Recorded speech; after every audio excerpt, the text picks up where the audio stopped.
My name is Caitlin, and I'm 27 years old. I found out my entire future had been stolen from me on a Tuesday afternoon, sitting in a lawyer's office that smelled like old coffee and carpet cleaner, watching my mother's face go completely white. But let me back up, because this story didn't start that day.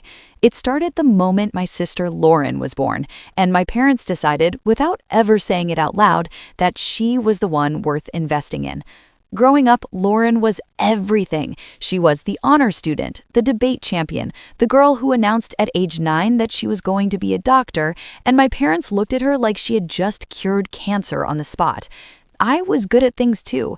I painted, I wrote, I got decent grades, but whenever I brought home something I was proud of, the response was always the same kind of distracted smile, the kind you give a child when you're really thinking about something else. Lauren's achievements got framed on the wall. Mine got left on the kitchen counter until they quietly disappeared. My grandmother, my father's mother, Eleanor, saw it. She never said anything directly, at least not to my parents, but she said things to me. She would hold my face in her hands and say, "You are not less, Caitlin. Don't you ever let them make you feel like you are less." I was 12 the first time she said that. I didn't fully understand what she meant. By the time I was 16, I understood completely. What I did not know, what nobody told me, was that my grandmother had set up a trust fund in my name when I was born. $890,000. Money she had saved over decades, money from the sale of a property she owned before she even married my grandfather. She built that fund quietly, privately, and she designated it entirely for me. Not for Lauren, not for the family, for me, for my education, my future, my life. I never saw a single dollar of it. When I was 18, I wanted to go to art school. My parents told me we couldn't afford it. They suggested community college. They said I should be practical, that art wasn't a career, that I needed to think realistically about my future. I believed them. I was 18, and I trusted that my parents were telling me the truth.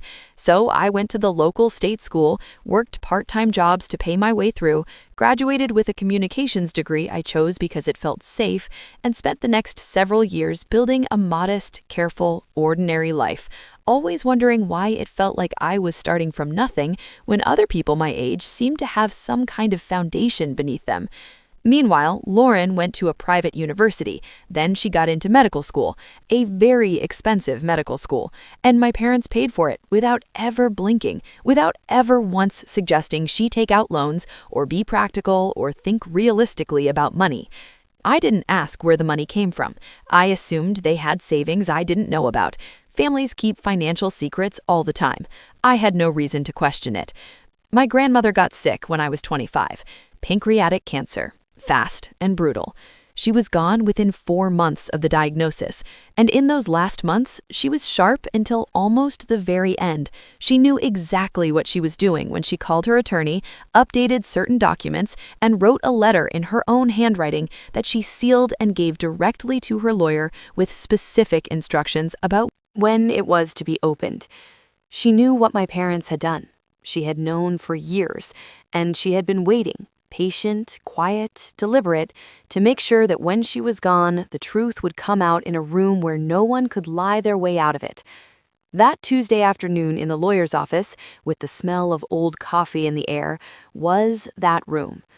The will reading itself was almost ordinary at first. We sat in a row of stiff chairs. Me, my parents, Lauren, who had flown in from her residency program, looking tired and vaguely irritated about having to be there. My father had his attorney with him, which I thought was strange at the time. I figured he was just being cautious, the way he always was with financial matters. I didn't realize then that he already knew what might be coming. He had been living with the possibility of this moment for years. The lawyer, a quiet man named Mr. Hartwell, went through the standard portions of the estate first: the house, a small investment account, some personal belongings. My mother was already calculating. I could see it in her posture. The slight lean forward, the hands folded just a little too tightly in her lap. Then Mr. Hartwell paused and said there was an additional matter. He explained that my grandmother had established a trust fund at my birth, funded entirely from her personal assets, designated exclusively for my benefit. He stated the original value, $890,000. He then stated the current value, 0. My mother made a sound, not quite a scream, somewhere between a gasp and something higher pitched than that. My father went very still. Lauren looked confused, glancing between my parents and the lawyer like she was watching a conversation in a language she didn't quite speak. I sat there and felt the floor drop out from under me in slow motion. Mr. Hartwell continued, very calmly, the way lawyers do when they are delivering information that will change the shape of a family permanently. He explained that the trust had been accessed beginning when I was 18 years old, that the withdrawals had occurred over a period of approximately 6 years, that the funds had been used, he paused here, reading carefully, for private university tuition, medical school tuition, living expenses, and associated costs for Lauren Marie Gallagher, my sister's full name, in a legal document connected to my money. My father called his attorney over immediately. There was whispering. My mother had stopped making sounds and gone completely rigid. Lauren had figured out enough of what was happening that she had pushed her chair back slightly from the table, like she was trying to physically distance herself from what was being said. Then Mr. Hartwell said there was one more item. He said my grandmother had left a letter, written in her own hand, with instructions that it be read aloud in its entirety at this meeting in the presence of all parties. He read it. I'm not going to repeat every word of it here because some of it was personal, things she said to me, things she wanted me to hear that felt too private to share completely. But I will tell you what she said to my parents. She said she had discovered what they had done when I was 20 years old and Lauren was beginning her second year of medical school.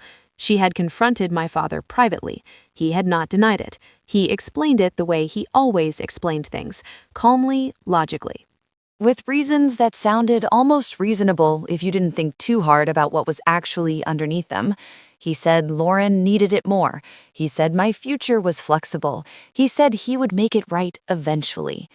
My grandmother wrote that she had decided not to go to the courts immediately because she believed my father when he said he would make it right. She waited, she watched, he never did. So she made it right herself. The letter explained that she had restructured her remaining estate specifically to account for what had been taken from me. Everything she had left, the house, the investment account, the personal assets, she had left entirely to me. Not split, not shared, everything.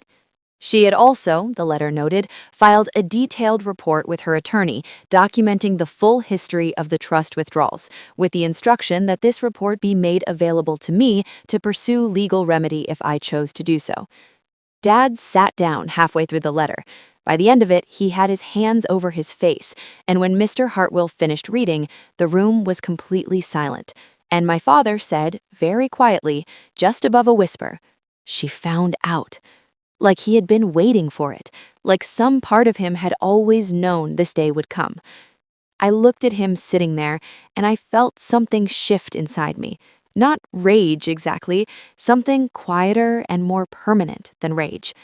I thought about every community college brochure, every time I was told to be practical, every year I spent building a careful, small life while believing I simply hadn't been given what Lauren had been given, not knowing I had been given something and it had been taken. I have since spoken with my own attorney.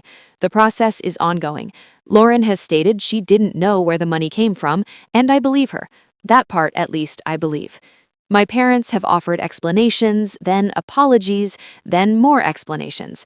I have listened to all of it. But I keep coming back to my grandmother's hands holding my face. You are not less, Caitlin. She knew, even then, what she was going to do. She was already protecting me. Some people wait their whole lives for someone to believe in them that completely. I had that. I just didn't know it until the very end, and somehow knowing it now is enough to stand on. This story isn't finished, but for the first time in a long time, it finally feels like it's mine. If this story stayed with you, if it made you feel seen or angry or understood, please subscribe to this channel. Every week we bring you real stories about real people, navigating family, betrayal, and the long road back to yourself. Hit the subscribe button and the bell so you never miss one. You being here means everything.